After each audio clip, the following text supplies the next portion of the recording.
Hi, Mom. Hi.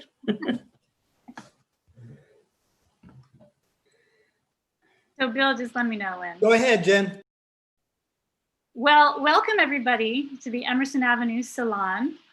My name is Jen Ferguson. I'm a painter in Brooklyn, and tonight's presentation will be a little bit different from the usual Emerson Avenue Salon format because I'm a painter, I'm not a musician.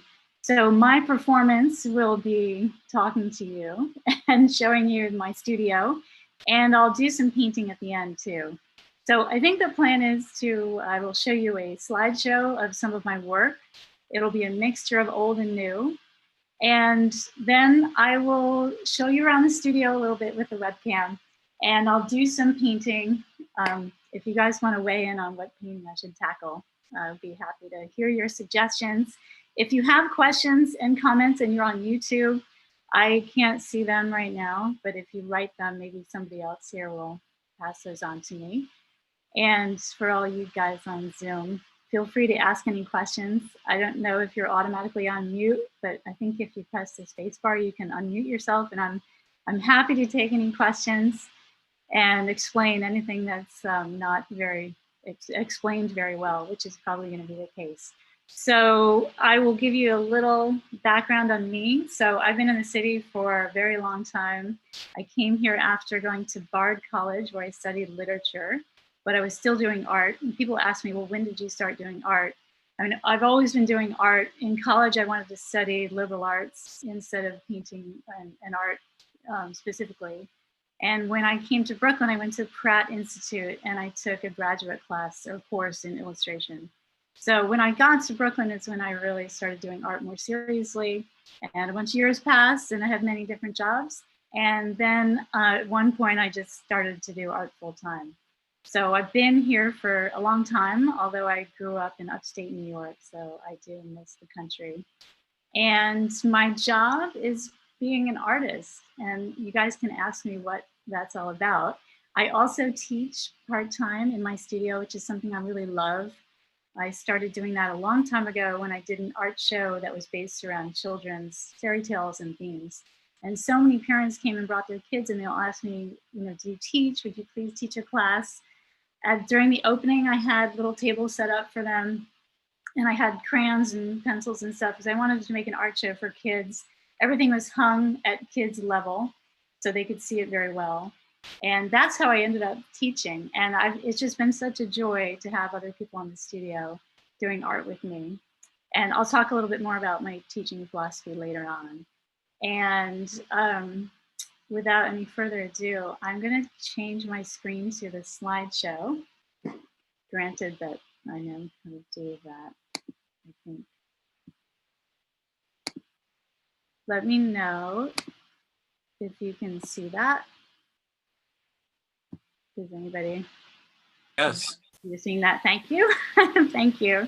So these are not in chronological order, so I'll just sort of explain as we go what these paintings are and maybe a little bit of background on them. So my studio is near the Brooklyn Bridge, and it's been in this part of Brooklyn for a very long time. And I did not previously paint architecture until I got to Brooklyn. And just being in an industrial neighborhood with so many beautiful buildings and also the bridges made me very interested in painting the bridge. I used to have a view out to the Brooklyn Bridge. So many of the paintings are inspired by that. This is a more recent painting, but I think there's some earlier Brooklyn Bridge paintings in the slideshow too, so I'll point those out. They're not realistic paintings by any stretch, as you will see as we go along. They're more, I'm just trying to maybe express a feeling about the bridge. I feel like places have a certain personality, and that depends, on all kinds of variables, but I try to make each painting show a little different side of whatever I'm trying to show. So. And, oops, okay, hold on. All right, this painting is a painting of the Bethesda Fountain, which is a fountain in Central Park during a snowstorm. There is a little dog. It might be hard to see, but there's a dog on the lower right-hand side running towards it. So this was inspired by one of those many great snowstorms that we have in the city, and everything looks so beautiful for a while before it turns brown, and all the dogs have a ball. So this is based on that. And as I was saying before, they're not very realistic, but I I hope I'm giving enough of an idea of what it is that you can, that you know, and that even if you didn't know it was Bethesda Fountain, you get the sense that it's in an urban setting and that there's a fountain there. So that's more important than the specific architecture. This is the Coney Island parachute jump. For those of you who are not in Brooklyn or not familiar with it, Coney Island is a great old amusement area and has been since the early 1900s. And there was a very interesting ride there called the parachute jump, which is now defunct. But it's this huge tower, and I think the idea was you would be pulled up to the top and drop down. Does not sound like something that I would like to do. It is not in operation anymore, but they use it to put lights on. It's really beautiful. So this is a picture of that in a very abstracted way, sort of a dawn picture in terms of its coloration. Hey, Jen, Yeah. Robert Brodkey has a chat question. What is your medium? Oh, okay, thank you. So the first two pieces, the Brooklyn Bridge and the Bethesda Fountain, are oil on canvas. And what are we up to? 3. This is actually a watercolor on paper. So I tend to mostly do either oil painting or watercolor. Once in a while, I'll do an acrylic piece. For the most part, it's oil and watercolor. And I tend to use the materials as if they are oil paints, even if they're watercolors or acrylic.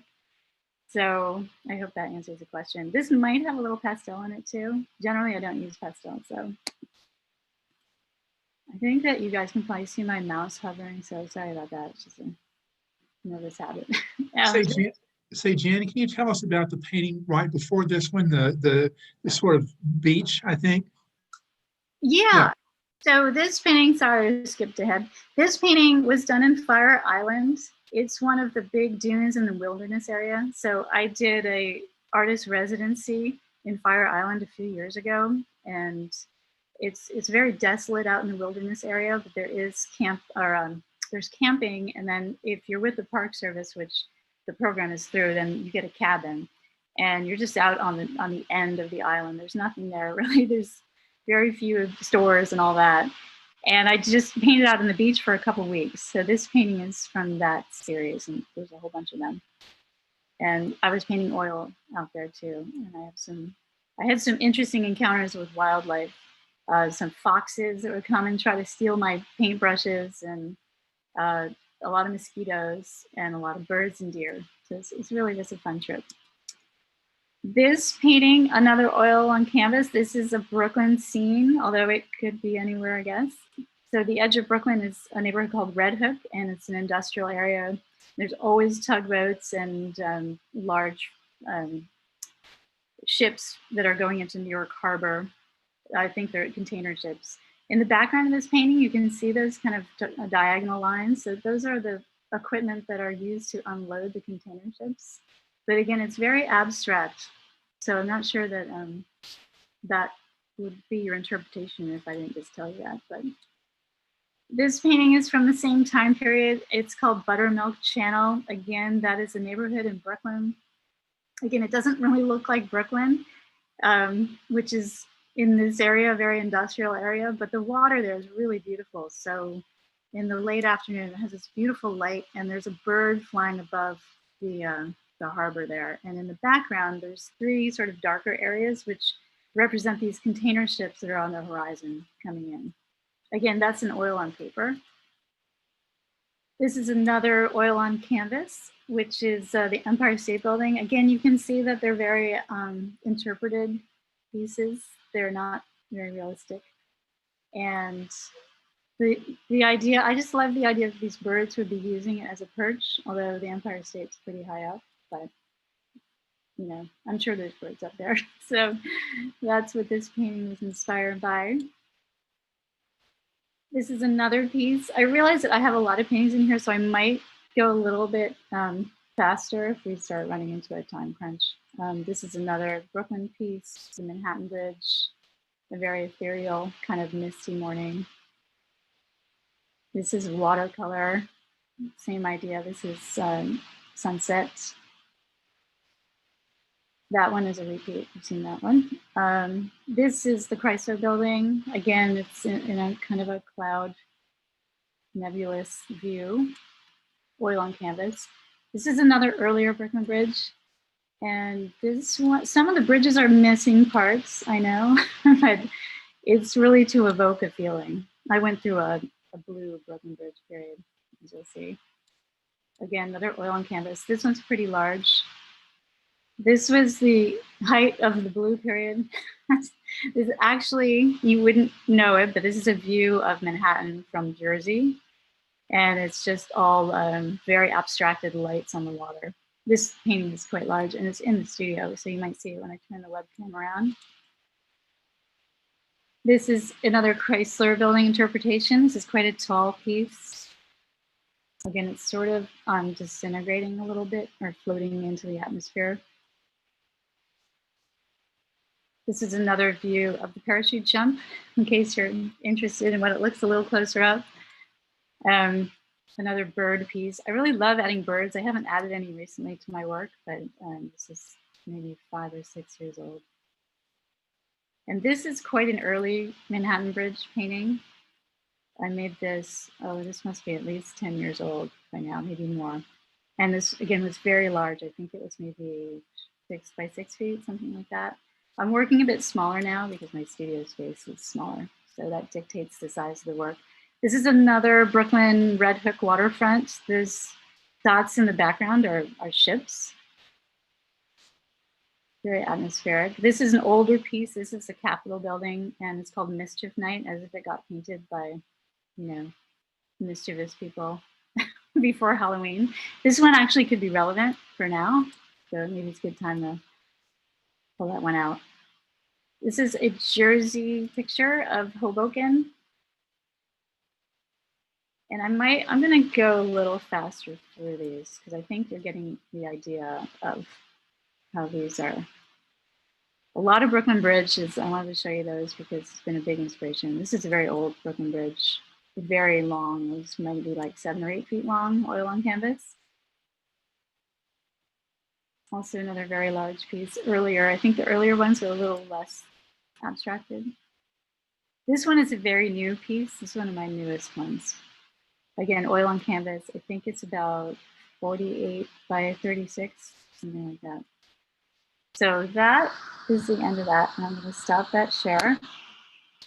And then, because I realize this might take a while because I have a lot of work, I'm going to quickly go through. So I do a lot of animals and I do kind of imaginative creatures. So I'm going to cycle through that slideshow. They're mostly watercolors on paper. And if you guys have any questions about those or you're wondering what is going on, then feel free to interject into the thing. Hey, Jen, there are a couple of chat comments. Can you get to them? Yeah, can you read them to me? Wait, are they in Zoom or, oh wait, sorry. I'm gonna open up this box, I think. What makes, okay, I'm gonna read the question. Just curious, what makes you choose a particular medium for a particular painting? Is it mood, yours, or paintings, or the kind of painting? Love that one, thank you. So, and somebody else is asking, am I interested in Turner? So I'll answer the first question, and I think I'm off the screen share, right? Okay, so the medium for the painting, I don't think I really choose it depending on whatever subject I'm doing. A lot of it is size, and if I'm being more spontaneous, it tends to be watercolor. If I have a little bit more time to plan something out and I'm going to let it dry for a long time, I do oils because they do take a long time to dry in between layers, and I paint in layers. I actually do paint in layers in watercolors too, but in oils, they take a long time to dry. So if somebody's asking me for a painting and they need it quickly, I try to do it in watercolors just for that reason. But oil painting also can evoke a great mood because it's so, you can blend it so easily. And there's something very ethereal about oil paint, that the way that I use it, which is in a very messy way that I like. So if I'm trying to do a more precise thing where there's a drawing underneath that I want to retain, a lot of times that'll be a watercolor, and you'll see that with the figurative, the animal stuff and figurative things that I'm going to show you in a minute. And I love Turner. I think Turner is amazing. And I imagine, well, apparently he was sort of a cantankerous person himself, but I love the story of him bringing a big painting into the museum for the annual show, the salon that you had to get into is very prestigious, and you had a day to varnish before everybody would come in and see the paintings. And so he brought his painting there, and then on varnish day, when you're supposed to just put one layer of varnish on there, he went in there and just painted the painting over with rags, and people thought he was a real primitive kind of person. But I think I would like to hang out with Turner. So, all right, I'm going to show you the other slideshow. And this is going to be, I'm not sure what, because I'm opening these and I can't see what they are yet. All right, so I'm going to show you a little example of some of my watercolors of animals. So let's see. Wait a minute.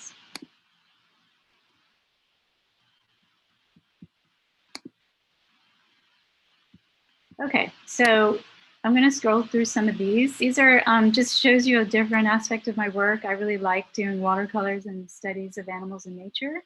So, and I've also done a lot of work for a really fantastic place called the Blue Ribbon Restaurants, where I got a lot of practice doing seafood and animals. So this is a piece that's inspired by that. This is a little watercolor I did with pastel, which is why it has that very rough look to it. Normally I don't use pastel. I don't really know how to use it very well, but this is the little, it's called a saw wet owl. And I was inspired by a picture that was put up by the Wild Bird Fund, which is a great place in New York that rescues wild birds. And that was a little owl that came in. This is something, this is a little bit old, this rooster. Again, when I was doing my restaurant artwork, I was practicing a lot of animals. This is a book cover I did for a really great writer, John Parada, when I was doing a lot of horse racing art. And you can see the horses have their own style, which is very much mine. And that is the end of that short one. And I'm going to show you another slideshow, and then I think I'm going to get onto the easel and do a little painting. So I'm going to do these a little bit quickly and run through them. Let's see. Those of you who know me know that originally there was a movie that I was making that was going to show you all this stuff, so that will still be coming someday.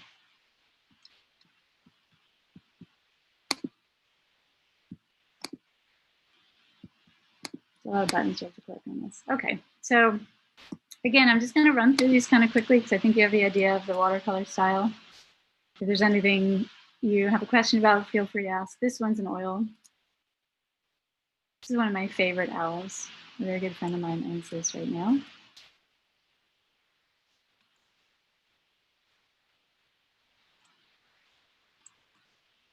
This was a oyster chart that I was commissioned to do. It was actually quite large. A lot of fun to figure out all the different kind of oysters. And this painting is the painting that I made for Jackie and Bill for hosting me tonight. Thank you very much. This is a bird painting I made for their place in Sterling, oil on canvas, and showing different types of warblers that are on the East Coast. This is just a small little study. So I think this is in my notebook. Another oyster study, oil on canvas. This is a study for the restaurant. Another horse racing piece. So you can see that I have a lot of interests. I think it's good for artists to try to make a lot of work and do whatever inspires them. I definitely don't have this one interest in terms of subjects, and I'm always trying to find new things to explore. So let's see. I'll do one more little slideshow, and then I'm going to jump up to the easel and show you guys some paintings. So I'm going to just randomly pick one. By the way, while I'm setting this up, I just want to say thank you to Jackie and Bill and Emerson Avenue Salon, and thank you all for watching this and participating. I really appreciate it, and I'm really enjoying the opportunity to show you my work, which is not something I normally do unless there's an open studio. So this is a real treat. So we're going back in time a bit. This is an oil on canvas piece that I had done many years ago. It actually represents Dumbo, which is the neighborhood my studio is. This is the elephant, and so you've got the bridge in the background and a little dog barking at it. I'm not sure what I was trying to say with that painting, but this is a very large abstract painting. It's a little bit of a direction I haven't explored too fully, which is abstracting these forms, these organic forms that kind of have my figurative style in it, but it's something that I'm working on now, so stay tuned. This one is called Breaking Out the Good Stuff. This is an example of my illustrative style and more figurative things that I go back and forth in between here and there. This, again, is watercolor. This one is Déjeuner sur l'herbe, which I'm pronouncing terribly, but it's kind of a joke on that Monet piece. This one's called New York Land. This is quite old as well, watercolor on paper. Just riffing off the Chrysler Building idea. When I mentioned that I had started teaching because I did an art show for children. This is one of the pieces. This is Princess and the Pea. And by the way, if you're seeing, I hope you're not seeing that bar, the share bar. If you are, somebody say something. All right, that's the Princess and the Pea, a little illustration I did for that show. And I tend to do a lot of little watercolor monsters and stuff in my teaching demonstrations, so these are some of those. This I will just briefly mention. I'm doing a journal for this year, which is called the Pandemic Journal.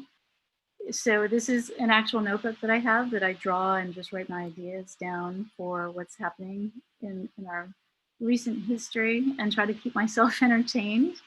So with that stuff, I'm hoping to have finished by the end of the year. So this is another oil painting.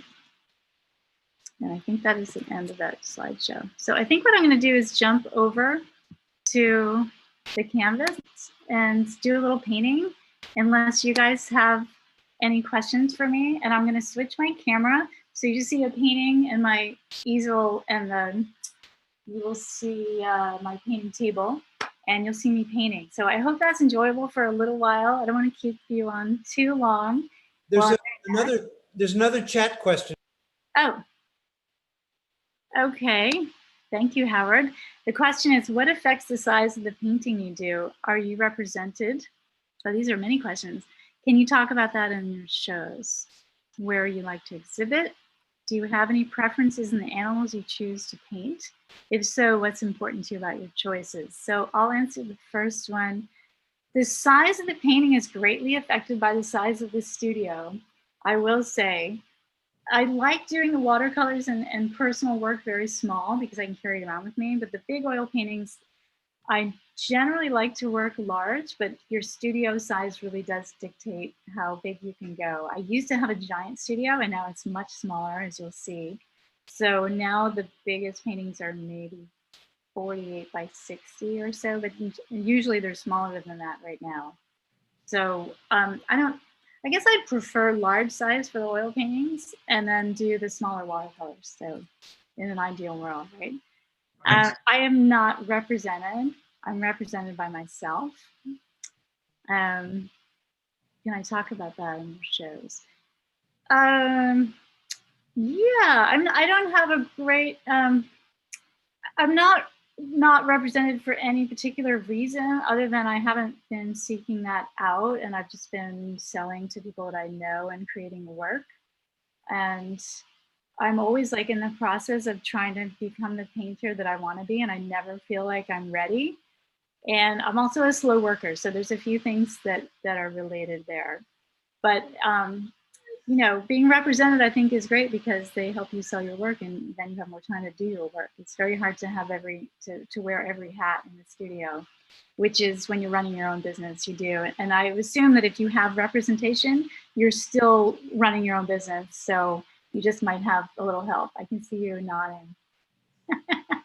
Yes, that's very true. You always have to be doing your own work in your business sense. It's also expensive to be represented, so I could see you're making a choice not to be. Yeah, so I guess it's a choice. I also feel like I'm still developing, if that makes any sense. I'm not really churning work out in a way that would be helpful for a gallery, although who knows, maybe that'll happen soon. But yes, when you're when you're working with a gallery, you are paying them to do a big portion of work. So you are giving them a cut, but hopefully they're working very hard for that cut and deserving it. And there's certainly some great galleries out there and dealers, and I have a lot of respect for them. Just trying to do it on my own, I can see how much incredible amount of work it is to do that. So where do I like to exhibit? I'm exhibiting in my studio when we do open studios, or I'm showing my work online or sharing my work to the collectors that I do have. And where would I like to exhibit? That's a great question. I would like to exhibit in cities that I'd like to visit. I would love to exhibit in London because I've never been there. So that would be my first choice. And in terms of the animals that I choose to paint, not really. I love all animals, and I do love horses. I have a lot of horse work that I have in progress, but I love all animals, so I don't really have a preference. So I'm gonna maybe switch the camera around, and I'm gonna do a little bit of painting. And somebody, your work is so beautiful. How do you find new collectors? That's a great question. You know, I find that word of mouth is really how I find collectors. Putting your work out on social media and all that I really resisted that for a long time. I'm still sort of bad at it, but people who like your work will share it with other people.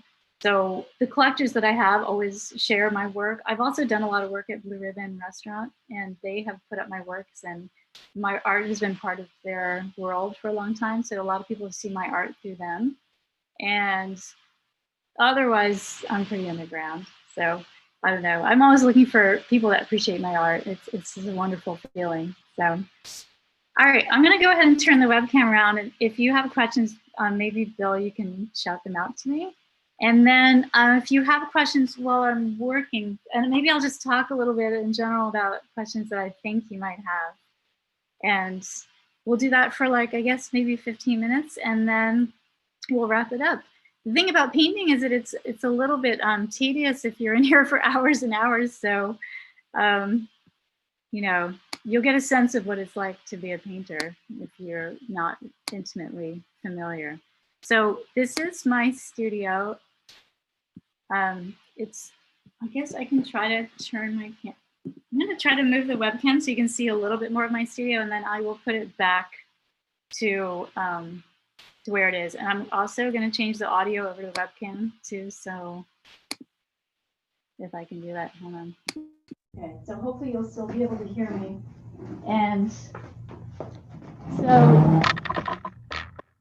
this is my studio. I have a pretty big library. It's not a huge space, and I don't have windows, so I make the best of things. People think that there's behind the curtains up there that there's windows. I'm not sure if I'm pointing this the right way. So I have a big art library in here, as you can see, and a lot of little artifacts that I've collected. I'm sorry if you're getting seasick on the webcam. And let's see, let me tilt it up. There we go. Okay, and up here is a wall of unfinished work, which gives you an idea of how many paintings are in progress. And this is not all of them. There's a lot in the back. And there's some down here. And there's that big blue painting I showed you earlier on the side. And then there's my computer. And then, let's see, up here is more paintings that are in progress. So that's kind of my setup. And then I do have, this is my desk area with a bunch of work in progress here. I don't know if you can see that. This is where I do my watercolors. I keep all my pencils and pens and stuff in these silverware trays because they stack up. So those are great for that. And some palettes that I have, and then my clock, which is facing behind me, so I don't have to look at it while I'm working. Sometimes I don't want to know what time it is. So let me put this over here, and I'm going to do a little bit of painting, and hopefully that is a good angle for you guys. I'm going to take this painting off, which is a Chrysler building that I'm working on. And I'm going to put up, I think, the Brooklyn Bridge that is on the, maybe it's on the invite somewhere. But since it's up there, I'm going to do a little bit of painting on this one. And I'll show you a little bit of how I work. I need to have this apron because it's really messy in here. And normally I don't wear gloves while I paint, but I'm going to throw some on right now just so that I can get back to the computer when I need to. So it's hard to tell what you guys are looking at, but this is me. So Look at that violin up there. uh-oh, somebody's looking at my unpracticed violin. So, all right, so my painting table is glass topped, and that's so I can clean it really easily with a razor blade. And it's generally where I mix all the colors. And then I stick them on these little palettes here. And a lot of times it will be like a different color, like there will be like whites on this one and blues on this one. And sometimes I just paint right off the palette, the glass table, which I think I'll do today just to make it easier. And this right here, you can't see it, can you? Anyway, I have a surgical instrument stand that's on wheels, and I put all my brushes on that. That is a lot easier to have that in front of me. So I guess I have a list of questions that I thought maybe I would try to answer in the film that I was making. And one of them was, what's a typical day like? So for me, I ride my bike down to the studio from Carroll Gardens, which is a beautiful neighborhood, and I'm just so lucky to be in such a great place to live and work. And then I ride down to Dunbar, Brooklyn, where my studio is, in a fantastic, beautiful building. So that's really fun. And then I usually think about what I'm doing on the ride or before the ride down. And then my ride on the bike is just sort of I just sort of enjoy being outside. I like to be outside first thing in the morning and see what's, look at nature. And there's a lot of nature here in Brooklyn. And see some human nature too. You always see some human behavior going on during the ride down. And then I'm generally here most of the day working. I really love being in the studio.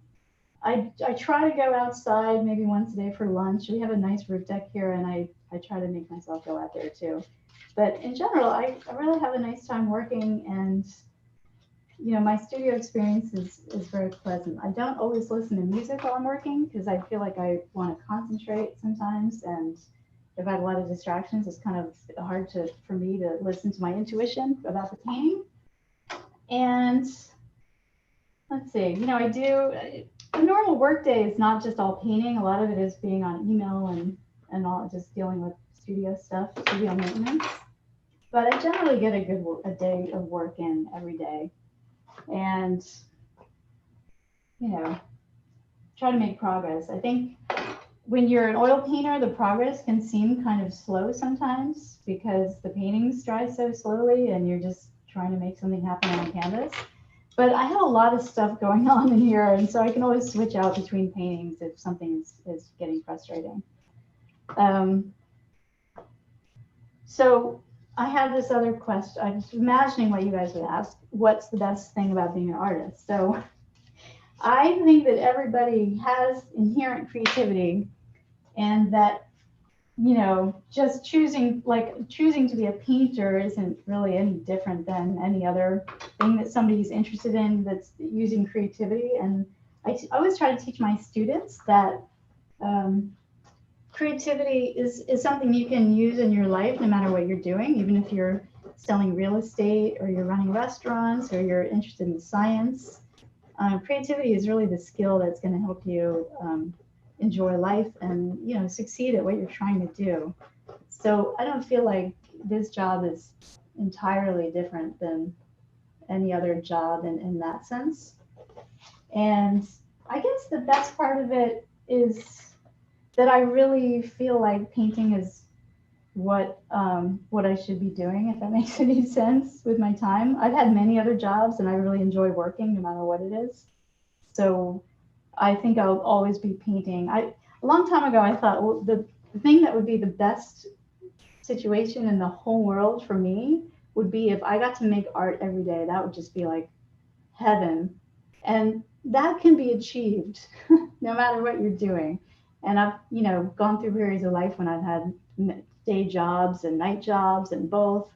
And I always made art. So, I feel like there's a baseline of happiness, and that's part of being creative too, is just understanding what kind of life you want to create and then allowing yourself to go ahead and create it. So let me think, what else? The most gratifying thing about being in the studio, I guess the students have been really wonderful. I really like being an encourager. I consider myself more of an encourager than like a teacher per se. I mean, I do teach the students stuff when they want to learn something specific, but I expect, or, my students come in with their own ideas. And I think that's why they like having class in here so much, because usually in school you get given a set thing you're supposed to do. And in my studio, I try to encourage them to discover what their own interests are and what they want to make, and then I'll just help them with that. So I think that's, one of the most gratifying parts of my life right now is teaching. I really enjoy it. And like I said, I just think I'm an encourager more than a teacher per se. I'm not giving assignments or anything.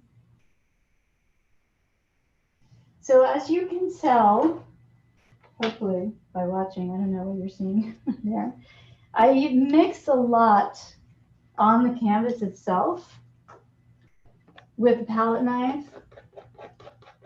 and the surfaces kind of get a lot of different layers. I mix on the palette too, but a lot of times I'm just putting paint on the canvas and trying to see how it can look. In fact, I need a different blue. So, all right, questions.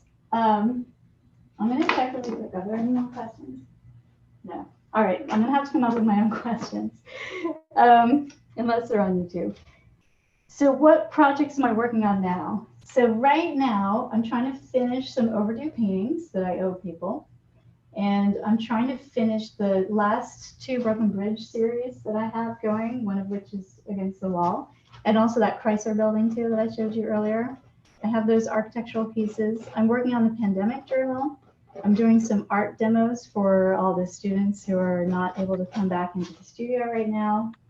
And those are the main projects that I'm doing. Again, I have like an abstract idea that I wanted to try out, and that I'll probably do in a month or 2 once I clear some of this work out of the studio that I'm doing right now.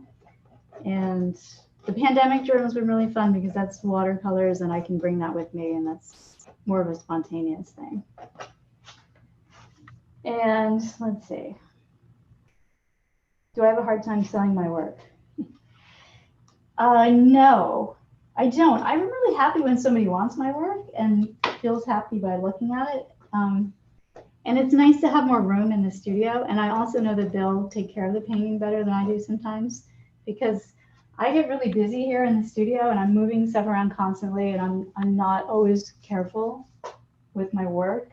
Like I'll get an idea and I want to start a new painting, so I put all the wet paintings in a corner. And so when somebody else really loves a painting and wants to take it and put it in their home and enjoy it, it makes me really happy. And I just want to make more paintings. So for me, just having that extra space in the studio is great. And I'm not attached, I feel like they're part of, I made them, so they're part of me, my experience. But then once I've made them, I've sort of had the experience. And it's fun to see them afterwards, but I'm fine with somebody else putting them in their house, giving me some room back in the studio. Let's see. How do I start a painting? So that's sort of like the question, where do you get your ideas? Every painting is totally different, and that's because I'm not a methodical painter and I don't have just one way of working. For me, every painting kind of has a different need or a different way that it wants to be worked. So normally the way I'll start a painting is just thinking of like a feeling or an idea, or I'll see a piece of, or I'll see a building or some architecture that's very inspiring in its shape or something, or I'll catch a glimpse of light somewhere and I'll want to replicate that.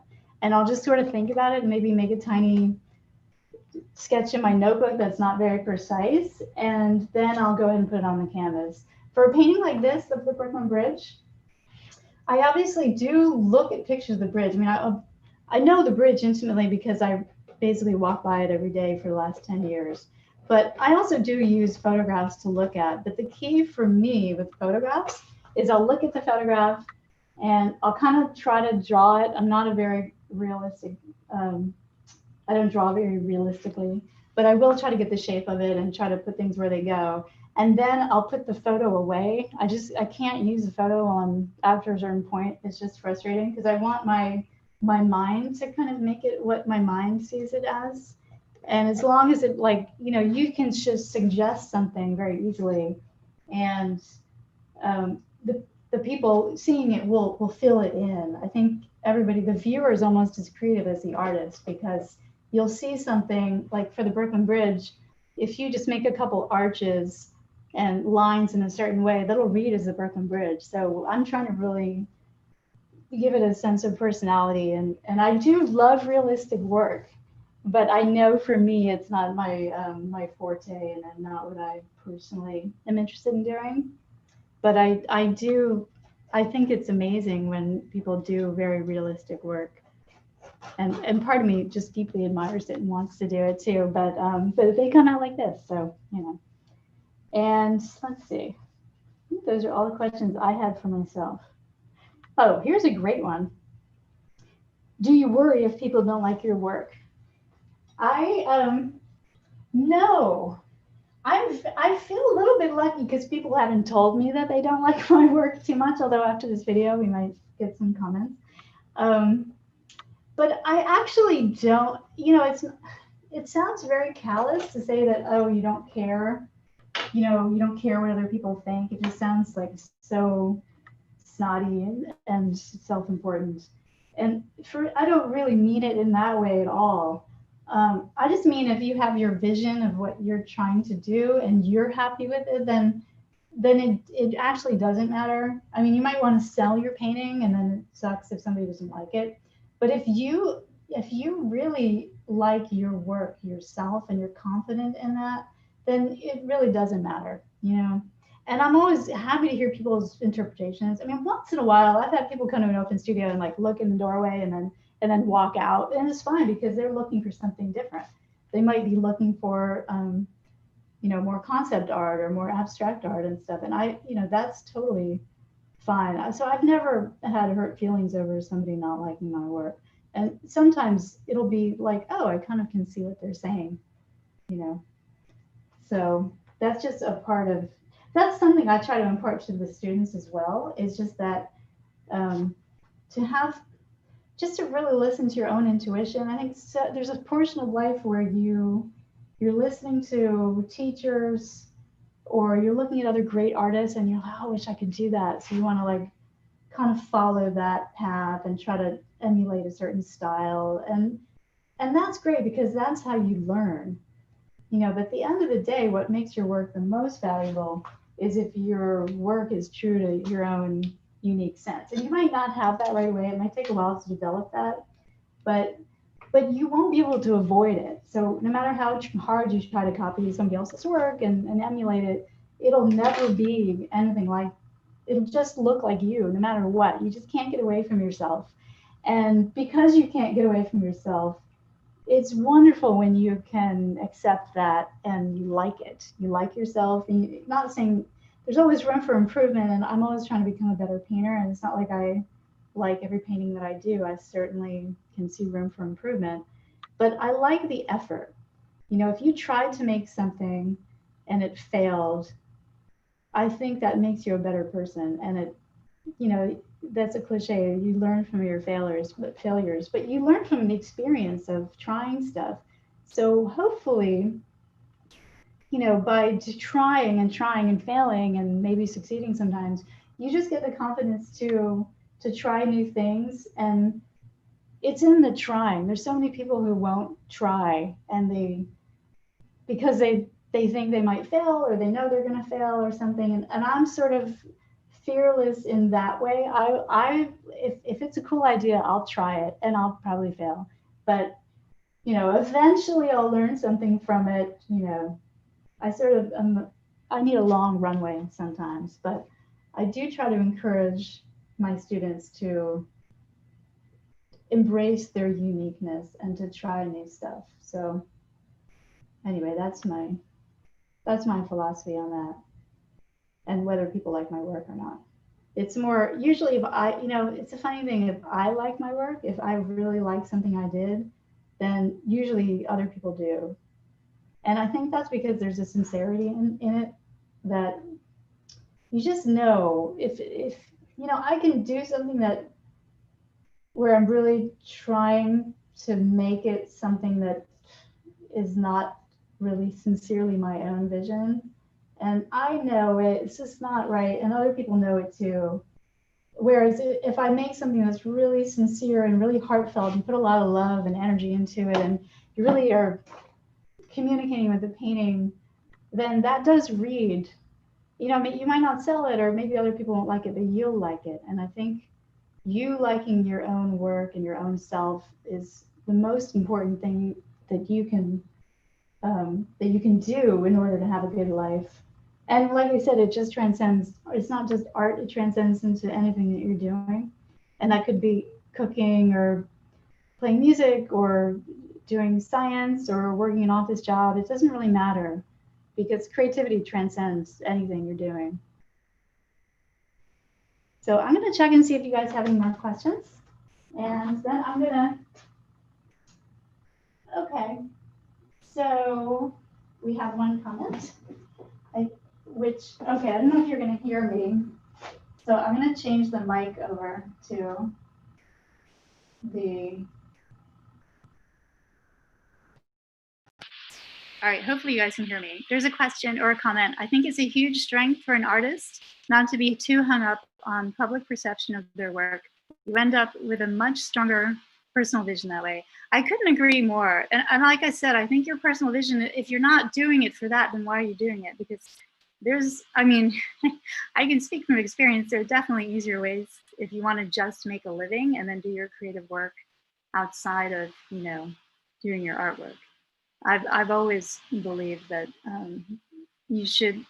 don't make art a job.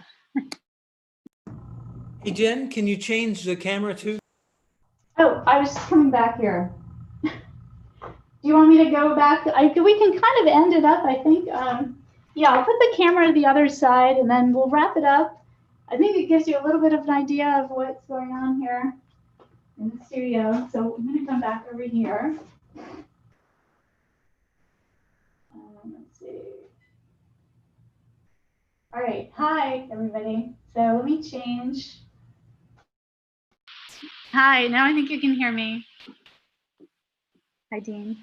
So, all right, I think I will wrap it up unless you guys have any questions or comments. If you want to see the paintings finished, you can always check back on my website in about a couple of months, I would say. I mean, there'll be new stuff, watercolors and stuff, but probably these oils may take a while. And yeah, I want to thank you guys. Jen, there are a couple of questions. This is Howard. A couple of questions I wrote in right before your comment, right before the question that I think is a huge strength for an artist. So you might want to scroll up to see the question. Thank you. Okay. Oh, you're right. Okay, sorry. All right. So here's the question. Here's the first one. Is your pandemic journal available online? It is available on my Instagram where I post it. It's not on a regular basis at the moment, but I'm starting a Patreon page. So it will be on there and it'll be on my website as well. I was doing them every day for a little while and then I got busy with other stuff, but they are still accumulating. So yes, they will be online. I guess the best place to check for that would be my website, because anything that I'm doing in any other channel will be on the website. So I will make sure to link to that.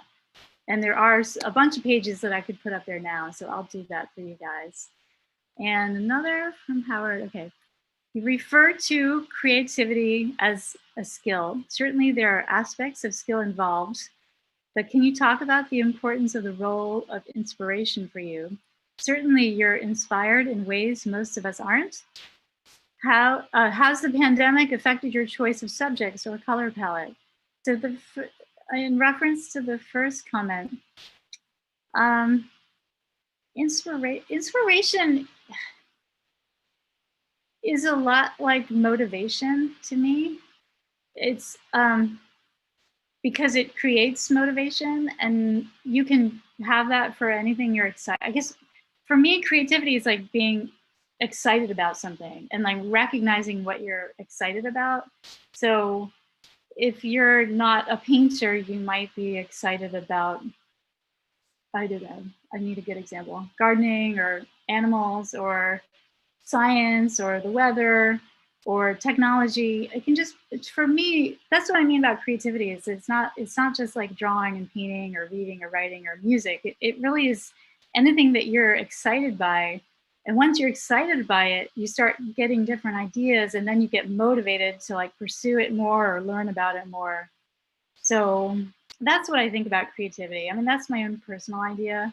I know some people have said that's too generous, a description of, you know, what I'm talking about. But I really do think everybody is creative. I certainly see it in all the students who come through, even the ones who've had it beaten out of them. Although I don't have any students like that now, but I used to teach much younger kids.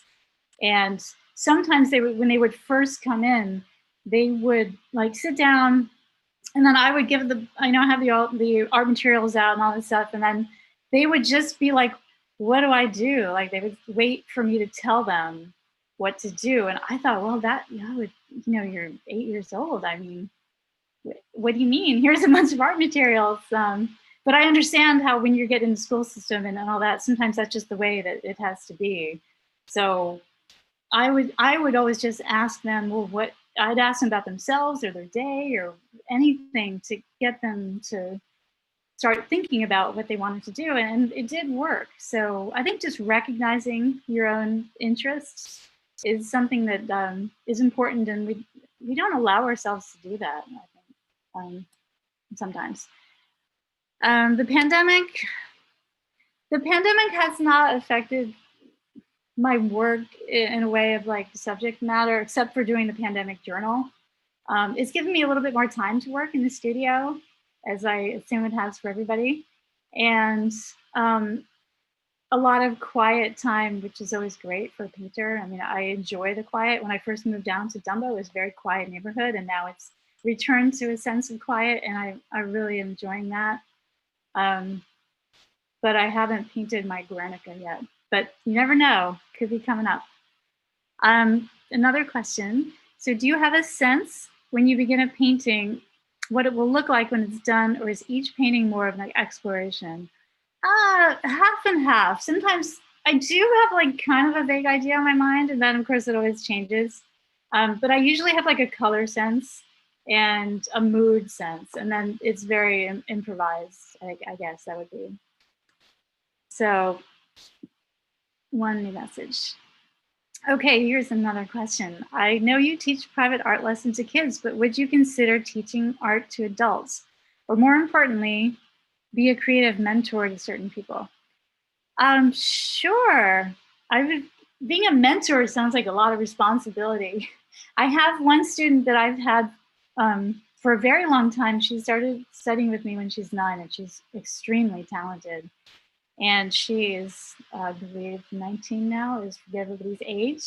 But she referred to me once as her mentor, and I was just so honored. I thought, oh my goodness, I hope I've given her a good example, because I consider like her talent is all her own, really. But if anybody had advice or wanted to ask me what it's like to be an artist or a young person, I would definitely encourage them. I think it's really a shame when people want to pursue something and then they get kind of dumped on, like, oh, why would you want to do that? Or, oh, you're not going to make any money doing that, you know. So I'd be happy to provide an example to anybody. And in terms of teaching, I have had a few adult students once in a while, very rarely. I feel like my technique that is so unorthodox in terms of my own painting that I'm not really able to teach a traditional painting style, but I could certainly teach somebody or just encourage them, like I said, to pursue art and maybe show them some of the, I could show somebody what I do.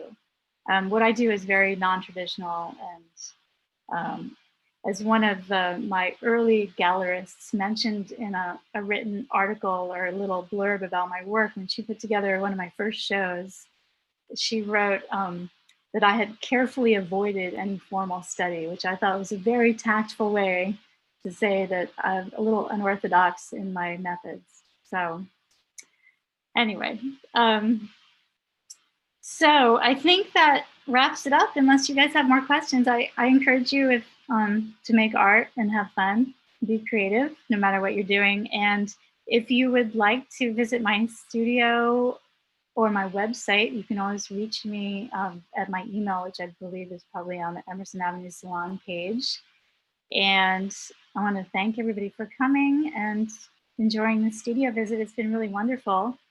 And thank you, Jackie and Bill. I really appreciate you guys putting this together for me. And I look forward to all the salon performances. If you're new to this page, you should really look at the older performances on this channel and tune into the next ones because they're absolutely incredible. Jen, there's one more question, which was, are you working from memory? Oh, sorry. I guess I did not scroll up. I have a problem with scrolling, I think. Here we go. Okay, thank you. Are you working from memory? Yes, I would say most of the time. I do look at photographs for reference to figure out what they look like. But then again, once they're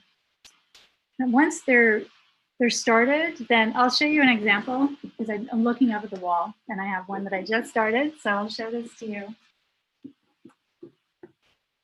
Actually, I'll show two of these to you. So this painting I just started, and it's, if you are a Brooklyn person, you'll probably recognize this as a Williamsburg Bridge. It's on a wood panel, and literally I just drew it out and put a little oil on it to keep the drawing there. But this, I looked at a picture on my phone for a few minutes, and then I did it very quickly, and then I put the picture away and just kind of made it a little bit more the way I wanted it. So it, like I said, it's not very realistic, but hopefully it has enough of a sense of the subject. And then, hold on. So when I was doing all these paintings for the Blue Ribbon restaurants, I was getting oyster shells and, you know, lobsters and crawfish and langoustines and even an octopus, you know, deceased octopus, and putting them out on the table and drawing them from life and painting them from life. But then after a while, then, you know, I start working without them. So this is a painting that I started a long time ago. And I had all of these oysters out on my desk. So I did look at them and paint them for quite a while and draw them on the canvas. But then I went back in and kind of made them more, you know, painterly, they say, luscious with the paint. And then to me, they become a little bit more lifelike then. And, you know, it's like a messy technique, but it seems to work for me. So there is some memory involved. So, I mean, they say when you look at things, you're sort of using your memory anyway and making your own version of reality. Yep. So might as well do that in painting. All right, I don't see any more questions unless you guys wrote them. You're welcome. Somebody said, thanks for a great program. Thank you guys. I'm really thrilled to be here. I'm very honored to be part of this. Thank you. And again, just thanks for having me. It's been really nice to be on a program that has such great entertainment and musicians. And next time I'll have to whip out the violin for you guys. You might not think so. And give her a little round of applause. Thank you. Thank you. Well, I look forward to seeing all of you guys either online or someday in person. Were you going to mention anything about donations? Oh, gosh. Well, So the Emerson Avenue Salon is a great supporter of the arts, performing and painting arts now. And they really generously support their artists who appear on here. And they have very generously and almost recklessly offered to match any donations that are made to me through this broadcast on their website. So if you feel inclined to support what I'm doing and you like my work, you can head on over to the Emerson Avenue Salon website, and there's a very easy link to donate. And I will be very appreciative, and I'll be running out to the art store to buy paint. And I know some of you have already donated, so I just want to say thank you so, so much. It's very kind of you, and I really appreciate it. And you can be guaranteed that your 100% of your dollars are, and 100% of Bill and Jackie's dollars are going to buy paint. So I will thank you in advance for that. And again, I know a lot of you already have supported me, so I'm saying thank you for that as well. Thank you so much. All right, everybody. So I don't know if I'm ending this meeting or Bill's ending it. I don't think I can end it, but you know, I send all my best to you guys, and stay safe, and you know, enjoy your life and keep on being creative. Bye. Thanks, Aunt Jackie, Bill, and Jen. Okay. Thank you. Thanks, everybody.